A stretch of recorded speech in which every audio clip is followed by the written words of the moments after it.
Baik pemirsa, kita kembali di Berita Islami Masa Kini. Baik, ini sekarang kita buka pertanyaan ya dari teman-teman yang menonton Berita Islami Masa Kini. Dan sudah ada pertanyaannya, tadi ditanya memang adalah menunda nikah karena ingin membahagiakan orang tua dulu. Gimana tuh Ustaz?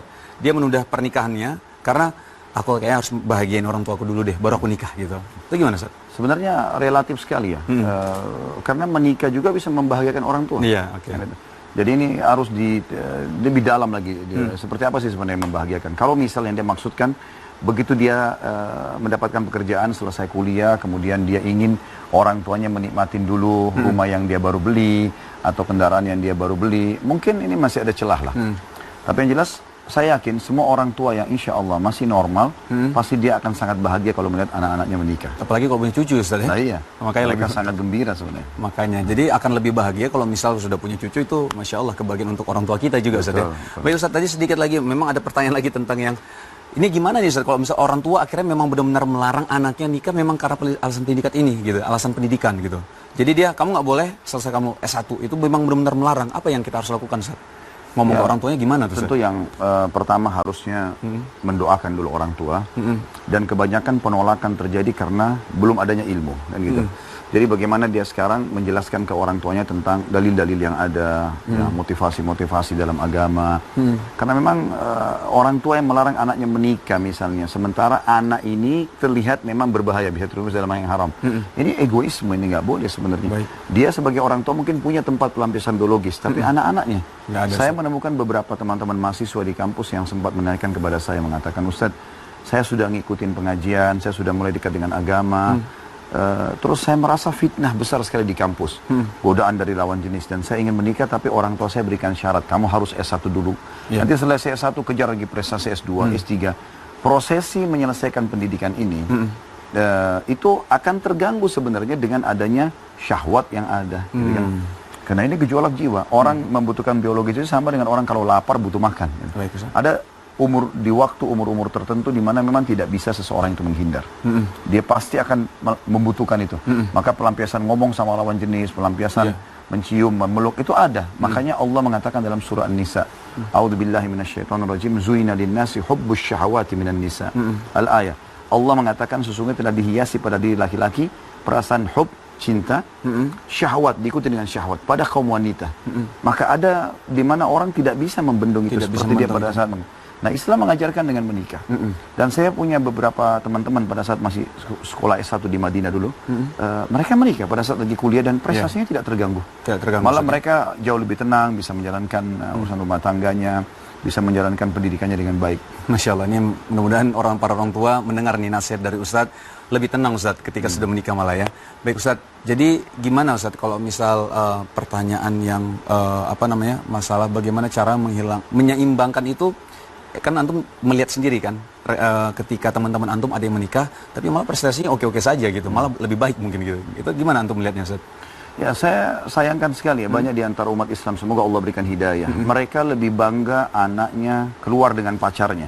Bahkan dengan gonta-ganti pacar. Sebentar pacar yang A datang, kemudian tetangga semua melihatnya. Dan dia merasa itu bukan aib. Dia merasa itu adalah, oh, siapa itu? Itu pacar anak saya. Dengan bangga dia sampaikan. Nanti bulan depan putus, datang pacar yang baru lagi. Terus menerus ganti-ganti pasangan yang haram ini, orang tuanya anggap itu adalah sebuah prestasi, bahkan kebanggaan. Tapi pada saat anaknya dibuatkan tenda untuk menikah, yang jelas-jelas halal dalam agama, tidak gonta-ganti pasangan dengan itu, ini malah malu dengan tetangga. Maka ini hal yang mesti diperbaikin sebenarnya, persepsi saja. Baik. Ustadz, kalau misalnya masalah, ada kan beberapa teman-teman ngelihat, dia udah sahabatan gitu ya, tapi ketika, nanti anak kamu nikah sama anak saya ya, itu gimana Ustaz kalau di dalam Islam Ustaz? Ini ada hadis yang menjelaskan sebenarnya. Jadi hadis Nabi SAW berbunyi, jangan kalian bercanda dan main-main di 3 hal. Di pernikahan, di rujuk, dan di perceraian. Jadi pernikahan misalnya gini, saya mengatakan kepada teman saya punya anak laki-laki, dia punya anak perempuan. Nanti kalau anak kita dewasa, kita nikahkan ya. Kalau teman saya mengatakan, iya, ini berarti ada kaitan, ada hukum syar'i di sini. Anak-anak nanti kalau sudah besar tidak boleh dinikahkan langsung kecuali sudah disampaikan. Dulu pernah ayah dan ibu jodohkan kamu sama si fulan. Setuju nggak? Kalau dia mengatakan enggak, saya nggak mau, ya sudah. Oh, hilang itu Ustaz ya? Terbatalkan karena yang sedang kita ikat adalah anak-anak tersebut. Baik. Yang kedua masalah rujuk. Orang kalau cerai, laki-laki mengatakan pada suaminya, saya ceraikan kamu. Kalimat ini sudah membuat mereka harus terpisah secara hukum syari sementara. Ada masa iddah, 3 kali masa haid. Yeah. Di 3 kali masa haid ini, kalau si laki-laki atau si perempuan, suami istri ini mereka baikan, mereka berhubungan biologis, mereka saling memaafkan, otomatis rujuk. Yeah. Tanpa akad nikah pun di sini boleh. Yeah. Kecuali kalau sudah lewat masa iddah 3 bulan, barulah kemudian mereka harus akad nikah baru. Yang ketiga adalah masalah cerai. Nggak boleh laki-laki mengatakan saya ceraikan kamu, atau selalu ngancam kalimat cerai.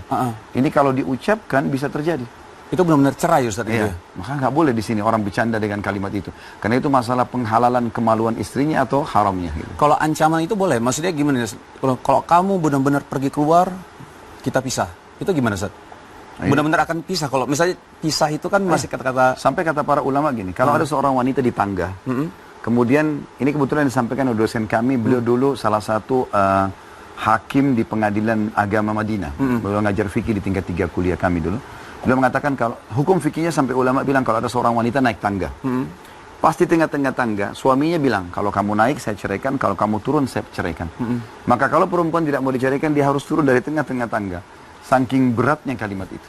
Makanya kata Nabi SAW, amal halal yang paling Allah benci adalah perceraian. Artinya itu darurat sekali dipakai. Dan itu syaratnya pasangan kita melanggar agama dan sudah diingatkan berulang kali tidak mau, barulah kita membuka pintu itu. Baik Ustaz, ini kita mau habis nih acaranya hari ini, minta nasihat antum Ustaz untuk untuk hari ini Ustaz. Pernikahan dalam Islam adalah sebuah ibadah saudaraku seiman, jangan ditunda. Setiap ada kesempatan, peluang, maka kerjakanlah karena kita tidak tahu ajal kapan datang. Imam Ahmad rahimahullah, beliau pada saat istrinya meninggal dunia, di malam takziah beliau menikah. Ditanya oleh murid-muridnya, "Kenapa Anda menikah? Bukankah ini malam sedih?" Kata Imam Ahmad, saya khawatir kalau saya juga meninggal malam ini, bertemu dengan Allah, sementara saya dalam keadaan bujang. Artinya saya punya kesempatan menikah, kenapa tidak? Secara syar'i.